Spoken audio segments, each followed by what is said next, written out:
Okay, so I have the cylinder head off the Jeep, and I've already cleaned the surface of the cylinder head, and I'll go over that a little bit more in the procedure I used when we go to set the head on. But before I do the head, one of the things that's easily exposed while the head is off and while the exhaust and intake manifolds are off is the freeze plugs on the side of the head. So the freeze plugs, or expansion plugs, or core plugs as they're called, are round metal plugs, and these are driven into the side of the engine. Now the ones from the factory on this motor are steel, and since it's a 95, so they're 25 years old now. They've been in this engine for 25 years, and they're made out of steel, so there may be some corrosion, so it made sense that now is a good time to do them. So we're going to take out the steel ones, we're going to put in brand new brass ones before we install the cylinder head. While it's easy to do, these are pretty inexpensive. I think it cost me around 15 or 20 bucks for all 5 of them, if even that much. I don't think it was that much. So it just makes sense to do them. In order to change them, I'm going to need a couple tools. So first tool is an inertial accelerometer, commonly known as a hammer.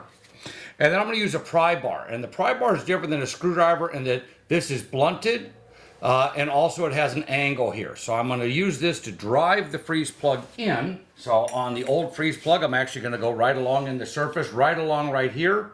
And I want to drive it in. And when I do that, it's going to flip.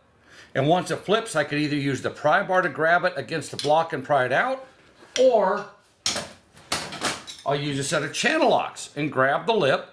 The block is here, and I will be able to pry it out. We don't want to leave this inside the engine because it'll cause a restriction for the cooling and can actually cause some superheating next to the cylinder. So we definitely don't want to do that.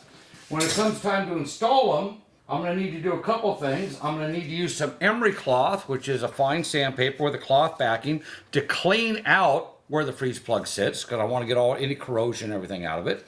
And then I'm going to take a very, very thin layer of silicone and put it on the freeze plug so that when I install it, if there's any scratches or any imperfections in the cast iron, I'm not going to get any coolant leaking through it. So again, a very, very small layer of silicone. I'll show you that when I do it. And to install it, when we install it, we can use what's called a freeze plug installation tool. So this comes with several different discs and their size for the freeze plug. I've already looked this one up, and you can see it has a lot of different angles to it. I can lock it at different angles. I can leave it loose. I've had to notch it a couple times to get clearance for different installations. And there's also an adapter I can put on the end of this if I want to use an air chisel, if it's something that I couldn't get a hammer in and use it. But we'll be using our hammer and driving this in. I can also take this off and just use the end of this, which I have a few times, and beat on that with a copper-headed hammer and use it and install it directly. But this allows us, when we're on the vehicle, to go up and install a freeze plug in an area where I can't get a straight shot at. And by rotating this around, I can change where the force is on the freeze plug so I can make sure it seats. And you can see this sticks out further than the freeze plug, so when this hits the block all the way around, I know the freeze plug's properly installed. So let's get started by knocking out a freeze plug.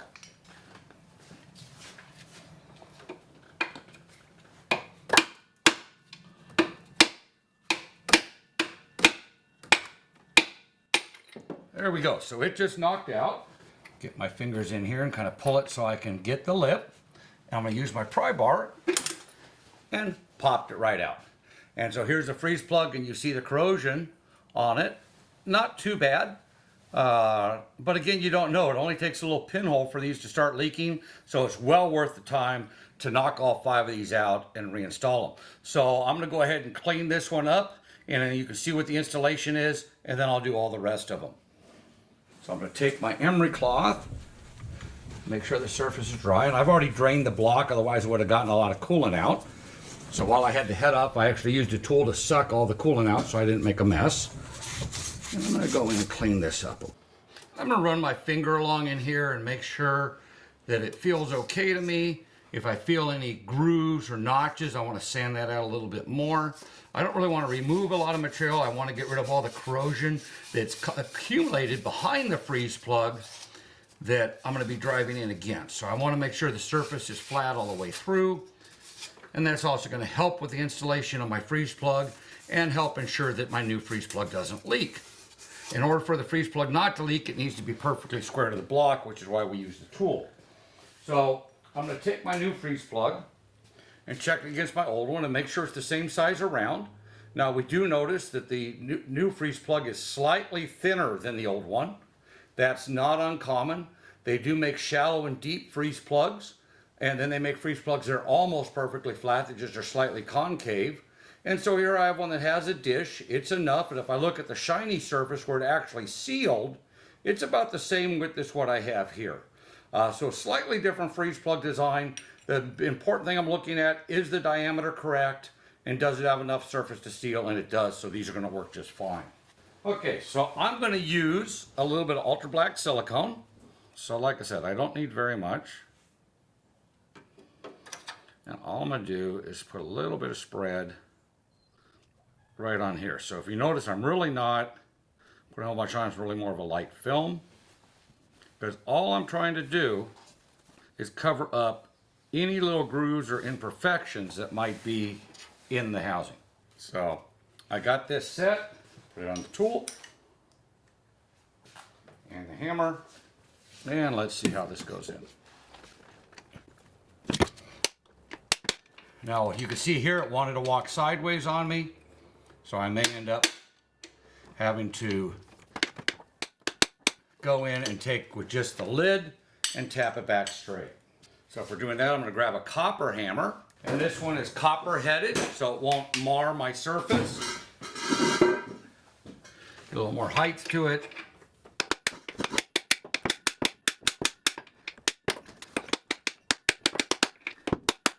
And you can see on the little GoPro, when it finally went, it went in real nice. So the idea is not to get it too cocked. If it's cocked part way, stop. We got to start hitting on the high end of it. So I'm going to put, I have another one out, so I'll put that one in. The one I just did is probably going to be about the hardest, but given how it went in, I'm probably going to be putting all of them in just by using this part of the tool and this hammer. And part of that's leverage, part of that's angle. There's no wrong way to get these in. As far as when I'm using the tool, there's only a wrong way to seat them. So I've had before where I've had very little clearance, and I've had to use a big pry bar and actually use a pry bar to force the freeze plug in. So, and get it started and tap. I mean, so some of these are much harder than others to get seated, but that's why they pay a half hour a piece to take them out and put them back in. So, and that's on top of whatever I need to remove to get them out of the way. So even though I'm doing 5 freeze plugs here, they're giving me 2.5 hours to put these things in. That's a fair amount of time. So for me to spend some time cleaning stuff up, making sure they're seated properly, and of course I can discount that down since I'm doing a cylinder head or something like that, but keep in mind that's generally what the book gives you, is a half hour per freeze plug. And that's a straight shot. That doesn't include moving anything out of the way. So it's real important to keep that in mind when you're thinking, looking at it, go, oh, that's an easy job. I'll be done in 5 minutes. Well, guess what? It's not 5 minutes. And see, that went a little easier not using the extension. So again, each car is a little bit different, and that's why we have more than one kind of hammer, because I can use this. I'm not going to damage my tool, and I can still use the tool's design. I've had this tool for probably 35 years. It still works. So if you take care of stuff and you buy good stuff, it'll last your lifetime. So the important thing to making it last is using it in the right way. So I'm going to go ahead and get the rest of these done, and I'll see you when I'm ready to put the cylinder head on. Okay, so I got all 5 freeze plugs in. We're getting ready to set the head on. So when I removed the cylinder head, I cleaned all the deck of the block, and I'm going to wipe it down before I put the head gasket on and make sure there's no oil on there. Now on the block we have our threaded holes where our head bolts go in. And as I'm putting this in, you see these all have a stop. This is what's called a blind hole. So blind holes, I need to use compressed air in a rag and get all the dirt and all the oil out of those holes. Because if I put a head bolt into one of those holes, I can actually crack the block and ruin the engine, or it'll torque down, but it's really not tight. It's just compressed on that oil, and eventually that oil will come up through the threads. I do have one hole right here that goes all the way down into my cooling system. So that bolt needs to be treated differently. I'm going to need to use a thread sealer on it. So I'm going to use, they make a thread sealer so I could wipe, if I didn't have it, I could wipe a little bit of the black silicone on it like you saw. But they do actually make what's called a thread sealer. So this is by Permatex, and this is actually made for sealing threads. So some manufacturers like GM, where most of the holes go into coolant passages, they actually spec this out by part number. So I have some thread sealer to use on just that one hole. I've already cleaned all these out, made sure there's nothing in there. I've also cleaned out my lifter bay, make sure everything's fine. So now the next step is, before I open the head gasket up, I want to take my old head gasket and I want to compare it to my new one. And I want to, before I even open the package, I want to lay it over it and see if I see any holes in my old head gasket that aren't there in my new head gasket. Because once I open it, they don't want to take it back. So everything looks the same there. So then what I'm going to do is I'm going to open it up. And if you notice, I didn't get crazy with tearing everything. Open it so I could slide it out. And now I'm going to take this and kind of just lay it over, not touch it, but lay it over and see if there's any holes in this gasket that are not in the other gasket. And they match up perfectly. So this gasket says top. This is a special Permatorque head gasket. So this is a better head gasket than I would have gotten in a head gasket kit.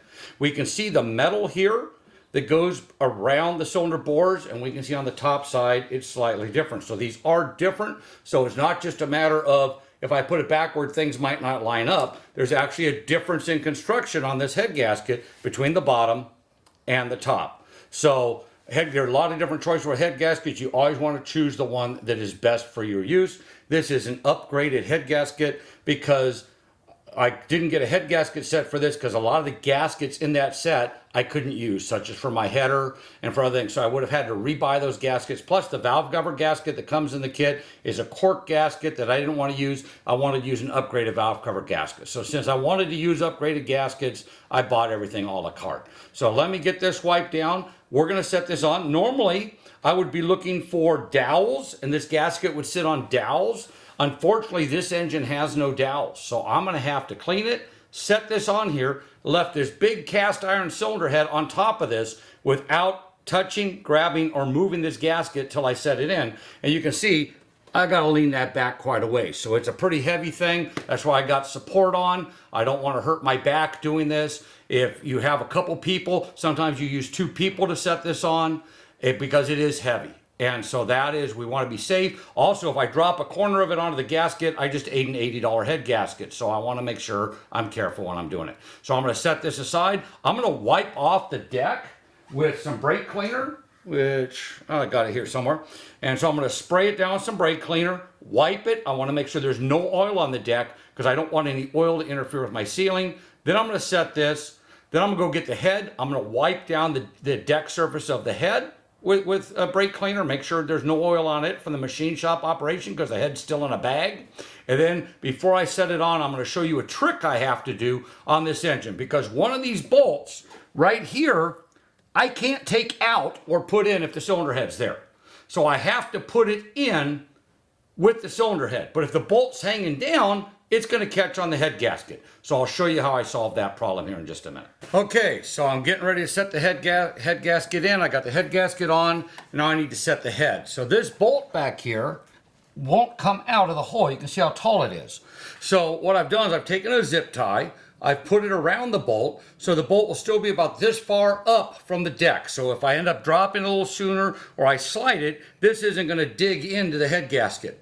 And I can easily cut the zip tie off. So this is a trick we use in the industry to, when we have a bolt that has to be installed with a head or with something, we can actually use a zip tie to hold it up from the gasket surface so we don't damage the head gasket and ruin the job. So that's one of today's tech tips. So now I've got the head gasket, and what I've done is I have a fender cover here so I can set this and I can drop that bolt in. So now for the hard part is to get this head, which seems to weigh a lot. I don't know how much it weighs. And I need to get it over and in. So instead of going directly over the head, I'm actually going to go down the side and then move it over. That way if something happens, I'm not ending up on the head gasket. And I can use the front here as a little bit.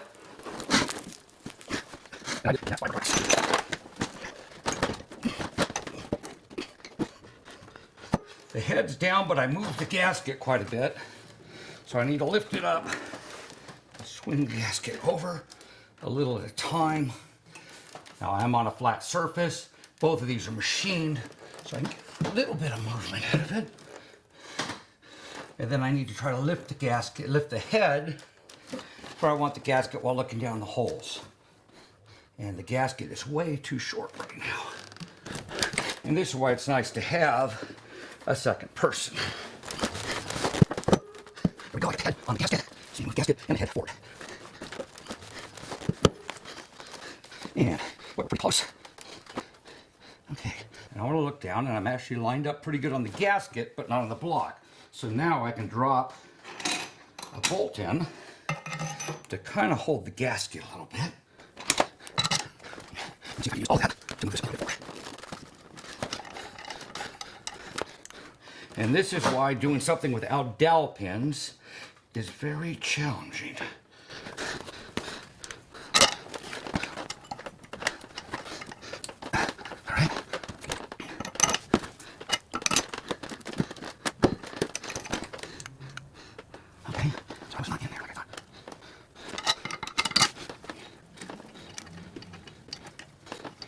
Okay, I got one bolt started.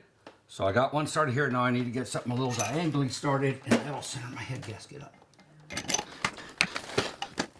So I lifted a little bit, rocked it, and it feels like it started. If you notice, I'm not using a wrench here. I'm not forcing anything down. So now I got two bolts, one here, diagonal to each other. So I'm not tightening anything till I get all the bolts started, but at least now I got the head gasket there. The big thing is, even though they're both flat, even though I lifted one end of it to try to move it, I didn't want to drag them both together. I was able to move it up and get it in. So as long as I didn't get any sharp creases on the head gasket, we should be just fine. It should torque. I should be good to go. Because what you don't want to do is tear the head gasket, which is always a risk. You saw those metal sleeves. If I caught one of them on the cylinder board, dragging it back and forth, I can actually tear that a little bit. Then the head gasket will be compromised, and we won't know that for a few hours till we're done putting this car together. Okay, so I got the head set on. I got the bolts kind of run down by hand. I haven't torqued anything yet. I had got the last bolt to put in. I got to put some thread sealer on it. One mistake I did make is, with the amount of time this was off, I did not clean the threads back out on the one bolt hole that had coolant in it, so I had to run the bolt through it a couple of times to knock down the corrosion cleanup before I put the thread sealer on. I did clean up all the bolts on the wire wheel to get all the buildup off of them and get all the corrosion and stuff off the seating surface, but I did neglect to do that. The other thing I didn't mention when I was putting the head on that I meant to, I don't know if you noticed, but none of the pistons were top dead center. I'd walked the engine, I'd gone to top dead center on number one, and then moved the crankshaft back a little bit so all the pistons were down. And the reason why I did that is that way, as I'm sliding the head back and forth, if I had a dome piston, I might have hit the piston or caught the gasket on the piston. But the bigger reason why I do that is just I do it that way every time, because although this has the camshaft in the block, if it was an overhead cam engine where the camshaft's installed, some of the valves would be open. So if I have an open valve and I have a piston at the top, I can easily bend the valves as I'm installing the cylinder head. So just out of practice, I do it that way all the time without thinking about it, but I did want to share that tip with you. So let me get out my goop here, and I'm going to put a little bit on the threads. Don't need a lot. Just want to get it so it's in all the threads. And obviously as I spin it down, it's going to go in. And I just want this hand tight, and since I'm a little lazy, I'm going to actually just use my cordless. And I just took it down to where it looks close. I can see I still have a slight air gap here, so it's not down all the way. The thread sealant does not harden, so I don't have to worry about the time. And I need the specs for the cylinder head. So I have my specs right here. I printed them out. It shows my sequence that I need to tighten them in. And it says my first round I do 22 foot-pounds. Next I'm going to do 45 foot-pounds. Then 45 foot-pounds again. And then bolts 1 through 10, I have to do 110 pounds. This one gets 100, and then the last two get 110. The other issue I have is I cannot fit my 1/2-inch torque wrench on this back bolt. So I'm going to have to use a 3/8 torque wrench, and this torque wrench only goes to 75 foot-pounds. So I'll be able to get all the way to 45, and then I will have to go and use my bigger torque wrench. And I'm going to use an adapter that actually allows me to go on to the bolt, come off straight from it, and then I can apply the torque. So this is a little trick tool that we have. So here, so that's what I talk about. There's never such thing as too many tools. I'm just using an adapter to a special tool. This special tool is originally designed for doing motor mounts on Mercedes. So you never know where a tool is going to come in handy. So let's go ahead and get these torqued. Okay, so my torque wrench is unwound. I'm going to wind it up to 22 foot-pounds. Ooh, I'm sorry, this one won't go to 22. It starts at 50, so I'll be doing all of them with my 3/8. This is why we have more than one torque wrench. So I'm going to come up to 22 foot-pounds. There's 22. And then I have a sequence, and it tells me where the front is. So I'm going to put my sheet right here so that when I'm looking down at the engine, everything's in the same place. And I start with the fifth one back. 1, 2, 3, 4, 5. Is that right? No, fourth one back. 1, 2, 3, 4 is number 1. And you see the click. Then I go to number 2, number 3, number 4, 5, 6, 7, 8, 9, 10, 11. And you can see this one wasn't tight at all. There you go. 12, 13, 14. So now the next step is 45 foot-pounds. So I'm going to reset the torque wrench. And I start over with number 1. Okay, so I've got them all at 45 once. Now I need to do it again. And some of these I'm going to get a little more twist out of because as I've pulled the whole head down, where I've made some areas tight, some other areas might have loosened up a little bit. So we're going to click again. I got a little bit of turn out of that.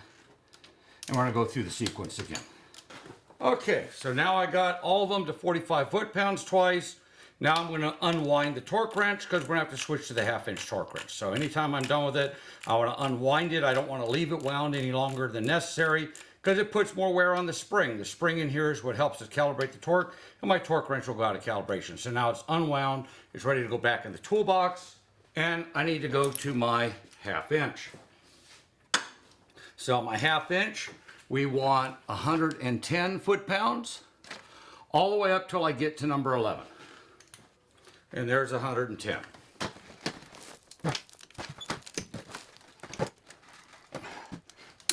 And you can see there's a big difference between 45 and 110. You also notice I'm putting my hand over here to keep this straight. I don't want this to walk sideways on me. That can round out the bolt. It'll also affect the torque.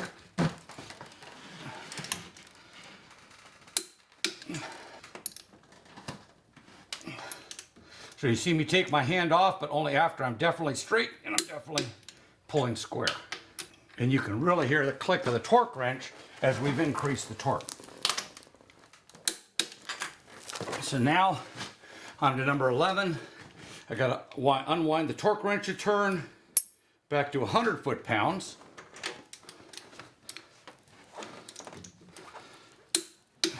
And then I got to go back to 110 now. So now I need to do this troublesome one. I can't fit this in here.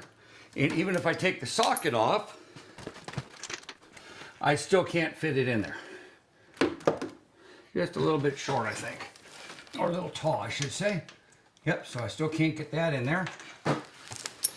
I could try using my adapter with a 3/8 socket, but you can see it actually is taller, so that's not going to help me. So we're going to use this.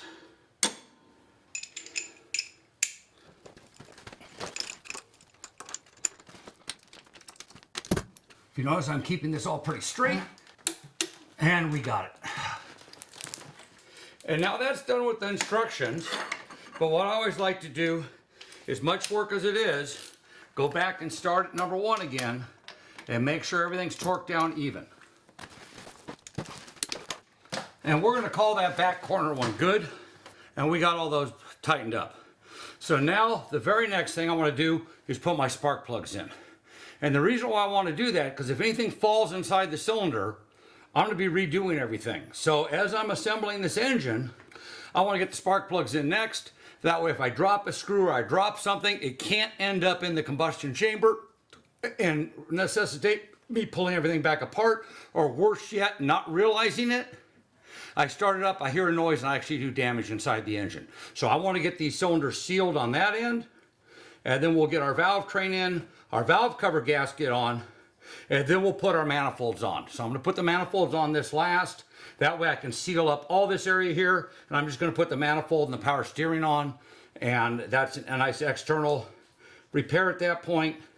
And all this will be nice and sealed. Everywhere I have oil is going to be nice and clean. That way, as I'm moving wiring harnesses over, and I'm doing that because here's my wiring harness for my injectors that goes on my manifold. I don't want stuff dropping into here, so I want to get this sealed up. Because when we're working on an engine, really cleanliness is utmost. So I want to make sure that I have all this sealed so I don't get foreign debris in there that'll cause problems. So I'm going to get the spark plugs, and we're going to get them in next. I'm going to put away some torque wrenches, and we'll get some spark plugs put in. Okay, so I got new spark plugs for it. I got Champion spark plugs because that's what this vehicle left the factory with. So if I was working on an Asian vehicle, I might be using Denso or NGK. If I was working on a European vehicle, I might be using Bosch. If I was working on a Ford vehicle, I'd be using Motorcraft. But I'm using Champion because this is the factory plugs. These plugs are unique to this vehicle. So since these are copper plugs, I can check the gap. If these were iridium or platinum plugs, I would not be doing this because I could actually destroy the spark plug. So I'm going to put this in my gap gauge, and I'm just going to slide it around. And I'm going to check, and I'm right at 35,000. So I'm going to check them all and make sure they're all at 35,000. So I want them to be equal. And I'm going to get the spark plugs installed, and then we'll move on to the valve train.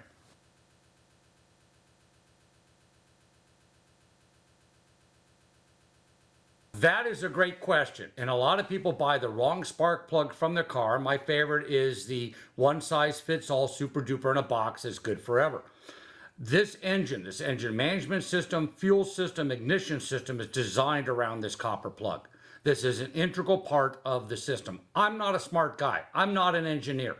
But I do know that if I put the parts in it that the engineers designed to go in it, my vehicle is going to run correctly. And that's why I don't re-engineer vehicles. And that's why I say I'm putting these Champions in, I'm putting copper plugs in, because this is the exact part number that this vehicle left the factory with. And that's the important thing, because I want this thing to run just as good, if not better, than it did when it left the factory. The factory spent a lot of money, a lot of real smart people, a lot of engineers designing a system. It's designed using this spark plug. That's what I'm putting in. So you'll never see me put an iridium or a platinum plug in a vehicle that came from the factory with copper. And we see that today on manufacturers. If I look at my 2012 Toyota, it has iridium spark plugs, good for 125,000 miles. However, a Toyota Tacoma with the 4-liter V6 used copper spark plugs, good for 30,000 miles. Same manufacturer, same year. Why? There's got to be a reason for it that's well above my understanding, and it comes back to engineering. So we don't want to re-engineer the vehicle. We want to fix the vehicle so that it runs correctly. Great question. Okay, so I got the spark plugs in. Next is my valve train. So I have my push rods right here, and I'm going to wipe these off as I put them in. So I got my push rods right here, and my push rods can go either direction, but you can see where we got some wear at the top. So they're a little dirty. I'm just going to wipe them off. You can see they just wipe off real easy. So we're going to wipe those off. And my rocker arm assemblies are also all the same, but what I did do is I put them here in order. So here's my number 1, 2, 3, 4, 5, 6. So I actually placed these in order. Some engines, the push rods will be 2 different lengths. We see this on some Ford V6s and some other ones. On this particular engine, all my push rods are exactly the same. So they can go anywhere. I don't need to number them. I don't need to cam. You see I threw them all here in a pile. Just my rocker arms are also all the same. I can put them anywhere. I just happen to lay them out here nice, just because it makes it easier to put them back on. So as I come through here, when I put these in, when I drop these in the hole, I need to make sure I go into the lifter. If I don't go into the lifter, then it won't work properly, won't tie properly. Plus, we have oil that comes from the lifter into here, up through the push rod, out here, and that's what lubricates the valve up here, because I don't have any other oiling up here. So it's just the oil coming through this hole, through the hole in the end of the rocker arm, and it sprays oil up here, and that's what lubricates all of this. So I'm going to drop these in. And you can feel them when they get there, and I'm using the flashlight here just to make sure.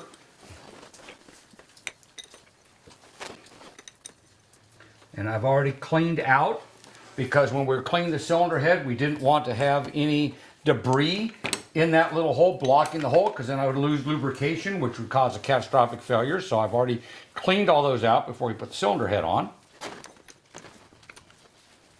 I've done a lot of these. I got a pretty good feel for when I hit the target. And you notice I give it a little twist.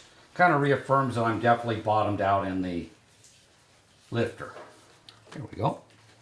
And like I said, I could definitely tell when I wasn't hitting it. Also, you can see the angle on these push rods is all the same. So if I have a push rod at a different angle, that's another sign that I didn't hit it just right. Now, some of these may be a little higher than others, depending on the position of the camshaft or whether it's forcing the valve open or not. And that's why we're going to use a torque wrench to put my rocker arms on, and not just a ratchet or not just by hand, because I want to make sure it's torqued properly and it's seated properly on the lifter. And you see right here how it drops off. If I hit it just right, there we go, and now I'm in the lifter. So you can get a pretty good feel. It doesn't hurt to go back with a flashlight and make sure they're all in. And certainly if you haven't done it before, you definitely want to check them with a flashlight. So I'm going to take a look down and make sure I got them all right in where I am.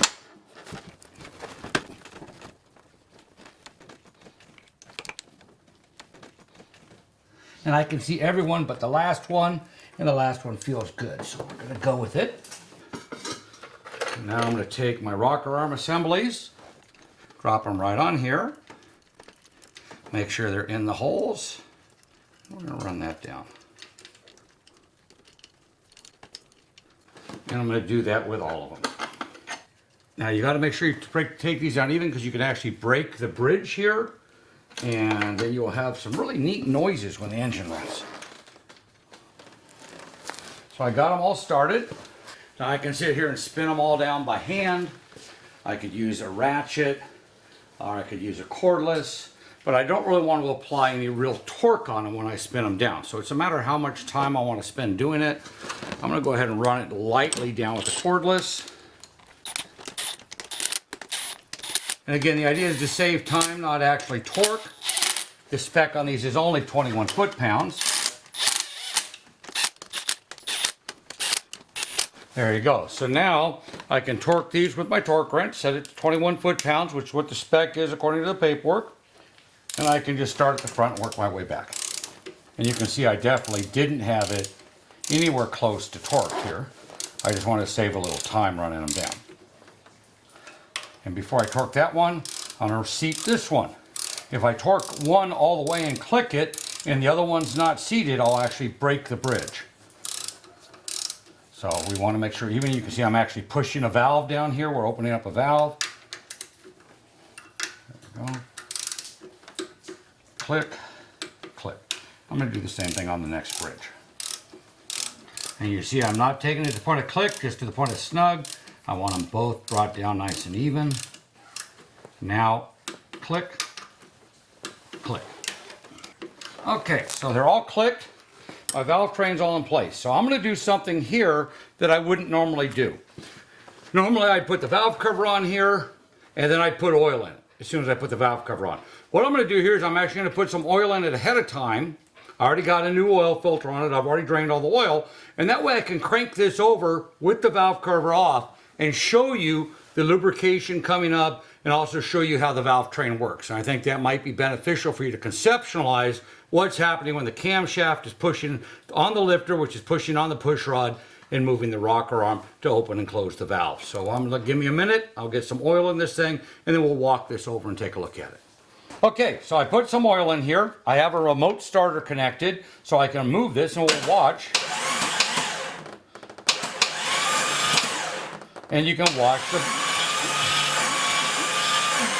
and you can hear it making compression.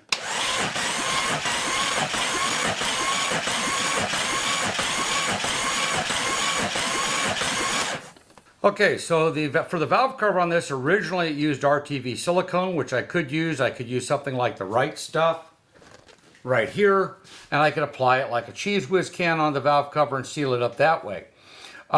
Instead, I chose to go with a reusable steel reinforced silicone gasket. This one actually says cover side up, so it's engineered to the point that cover side and bottom side are actually different. It is not reusable, goes on one way. And so we're going to put this on with the valve cover and torque it down to specification instead of using the silicone. And this is good for a couple reasons. A, cleanup's a lot easier if I ever have to change it, as well as if I need to get in there for any service or any problem, I can reuse this gasket if I need to take this engine back apart upon once I reassemble it. And so I'm going to go ahead and use this and get the valve cover bolted on. Okay, so I got the valve cover on. Now it's time to put my header, which takes the place of my exhaust manifold on this vehicle. I have a tubular header here that is CARB approved, and it has the executive order label right here on it. So that way it could be ID during smog. So this is going to go on, and then once this goes on, then I'm going to have to hang the intake manifold, and they both get tightened together. So we have special washers that are used, and these are kind of a curved washer. They're a special exhaust washer, and they're designed that when the bolt goes through and holds tension on it, it's going to hold tension equally on both the intake and exhaust manifolds as they interlock. So these washers can go bad. So if the bolts are loosening up, it means these washers have gone bad and you actually need to order new washers. And when I was in the field, I used to keep a set of these in my toolbox because it's that common of a problem and I hated waiting for them. So it is real common. So if this is flattened out, this is not a regular flat washer. A flat washer won't work. We want to use this curved washer, a concave washer, and that's going to go in and hold pressure on it. So I have my bolt, I have my washer, and I have two studs here. So what I'm going to do is I'm going to put the studs through the end holes, and I'm going to put this through up here, and I'm just going to start it, then I'm going to grab the intake manifold. I'm just going to go on the two studs. I've got my new gasket already installed, and I got to be careful because I want to get around the exhaust, and I'm just going to put one bolt here right in the middle to hold it in place. There we go. Finally got it started. You kind of got to wiggle a little bit because you're fighting the weight of it and the angle. And I don't want to go all the way tight. I want to have some movement back and forth, but I'm covering up my intake port, my exhaust port. So all that's left is my intake ports.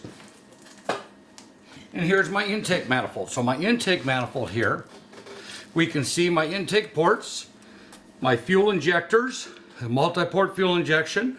I have my fuel lines, my fuel in and my fuel return. Now, one of the things I did when I disassembled this vehicle is I took the gas cap off.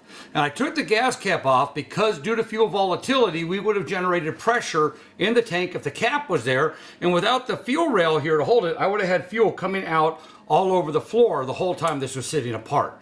So one of the things we do is when we're going to disable the fuel system and leave it disabled is we'll actually pop the gas cap so no pressure can be built up. Yeah, we're going to get a little bit of vapors out of it, but what I don't want to do is push fuel out and come in the morning and have a lake of fuel underneath the vehicle. So I've already cleaned the surface here. Here's my throttle body, and that's where my throttle linkage would go.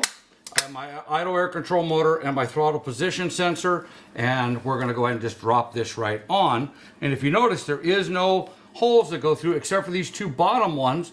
Well, these actually go onto studs, not studs, but dowels that are in the engine that are mounted in the head to kind of guide this into the right location. And then I'm going to have to use bolts that overlap both the header and the intake manifold. So this is going to sit here for a second, maybe. I'm going to go, got a little more crusties on it from being out in the country. So let me get a bolt and a washer.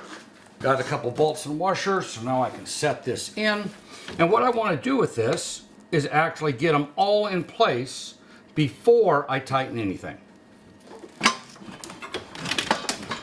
That's in there. There we go. There we go. I just felt it pop on. And what I want to do is I actually want to start the ones up top, and the weight of it will hold it in place.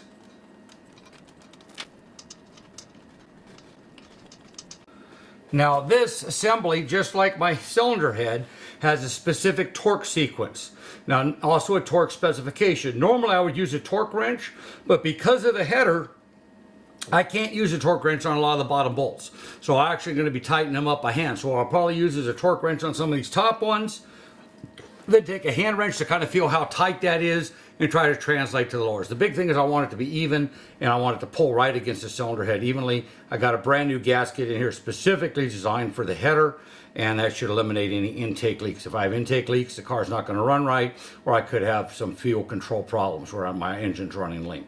So let's go ahead and get this bolted up, and then we'll start putting on our fuel system, which I have right here. So this will connect up. It has to be bolted onto the bracket, and so we have quite a few different things that have to go onto this intake. So I'm going to get started on putting that together. Okay, so we just let this off. You can see some smoke coming up. Still got to put the air box on. I'm going to clean the throttle body. I'm going to get these all routed down and tucked in.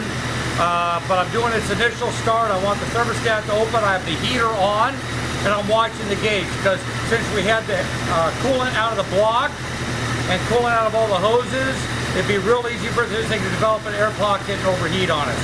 So if I don't get heat out of the heater core fairly soon, then I know that, hey, I need to shut this thing off, let it equalize, and recheck it. Because my temp gauge won't show it overheating even though it is.